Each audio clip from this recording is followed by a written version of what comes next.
Ty Gibbs has been probably the hottest young prospect in NASCAR since Chase Elliott and Joey Logano before him.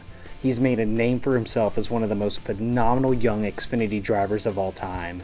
And he's also made a name for himself of being one of the most hot-headed and immature drivers of the recent era. Today, I want to talk about why I think that with all the talent Ty Gibbs might have, he might be in for a much longer learning curve than I think a lot of his fans are going to be comfortable with me saying. Before I start, if you could, please like the video and subscribe if you haven't already, and be sure to follow me on Twitter and TikTok for more NASCAR news, speculation, and just overall content. Ty Gibbs currently has 9 wins, 20 top 5s, and 27 top 10s in his 45 races in Xfinity competition. Those are numbers that jump out to you when you see them.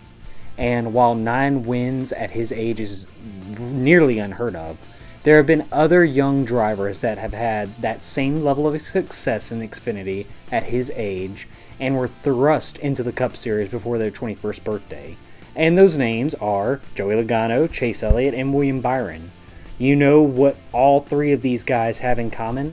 They were all extremely talented and extremely young, all touted as future superstars of our sport. And to be honest, 2 of the 3 have proven this. Byron is still kind of to be, determined.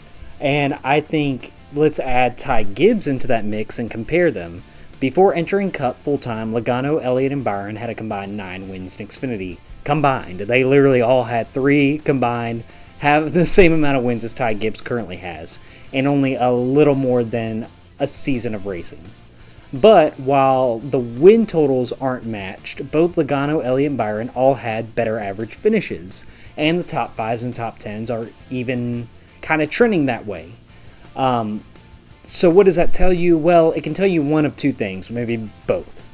That Ty Gibbs is incredibly talented, but still raw and inconsistent, or that he has one of the best cars in the field weekly that can win races any given week, but sometimes he's just too reckless.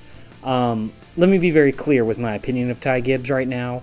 I think he is talented, and I think that if everything goes according to plan, he will be a star in the sport, but I think that process will take a lot longer than what people are expecting, and here are 3 reasons why I think this.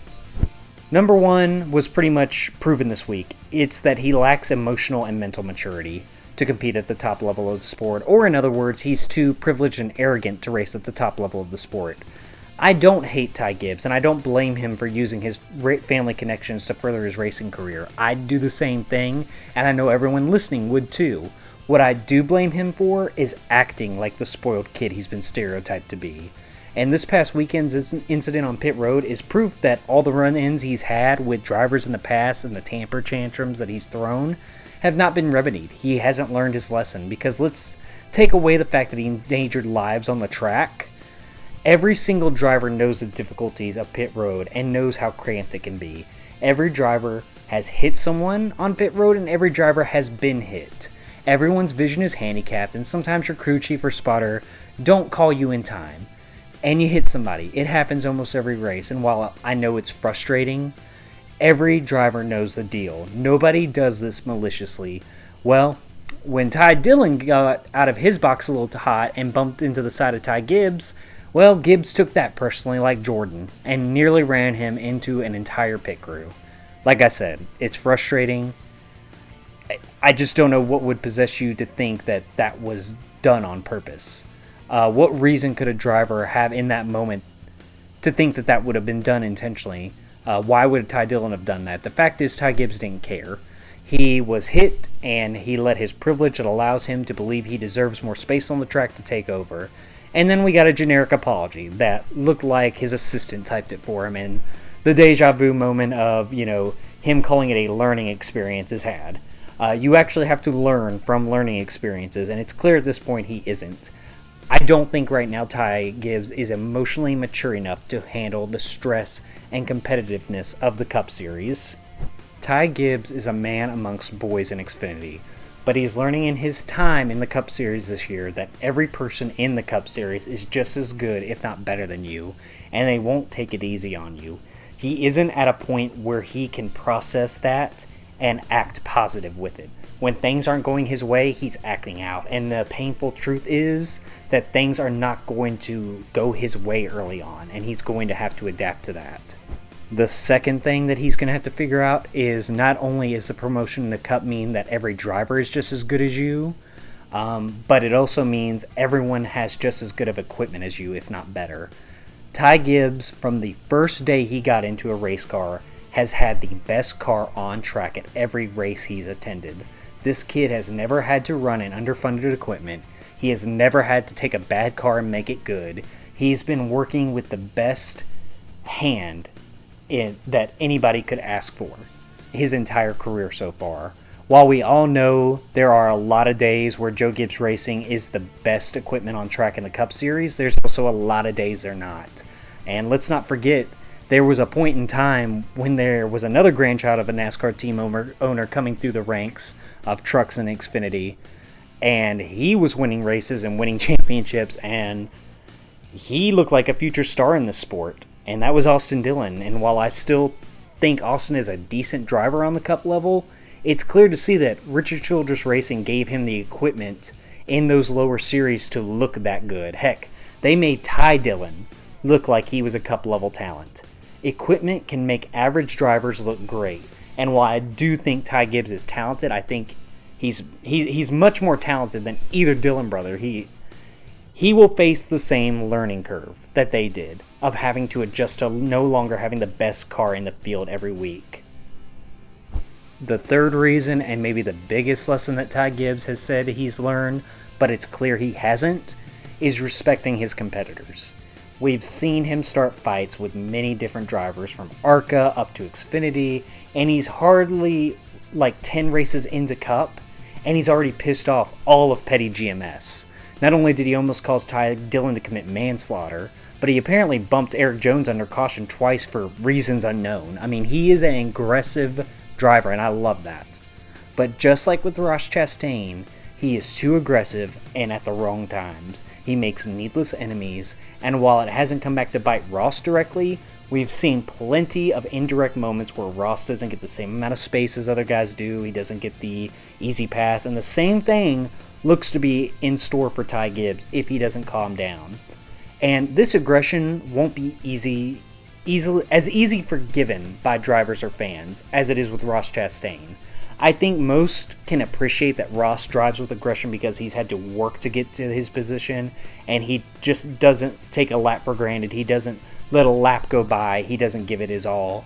Ty Gibbs seemingly drives with that same aggression because he knows that no matter what happens, his job security isn't at risk, and he can afford to take risks and do things that other drivers might get a talking to from their boss over.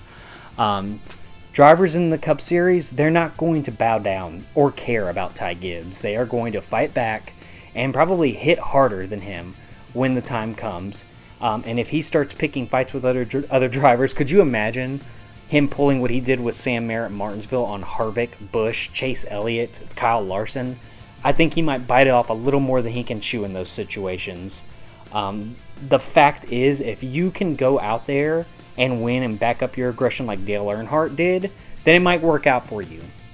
But Ross Chastain isn't Dale Earnhardt, and I'm sorry, but I know for sure Ty Gibbs isn't either.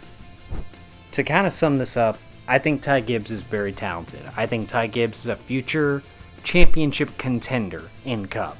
But I think it is going to be a 5 to 10 years before we see that come to fruition.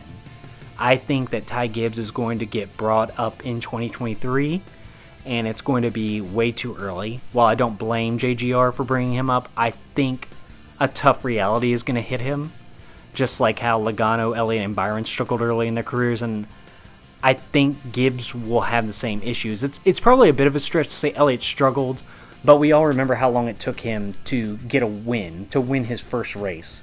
Logano got his in his rookie year, but it was a rain-shortened strategy play. Joey wouldn't get his first green to checkers win until his fourth year. Chase didn't get his until his third, and Byron didn't get his until his third as well.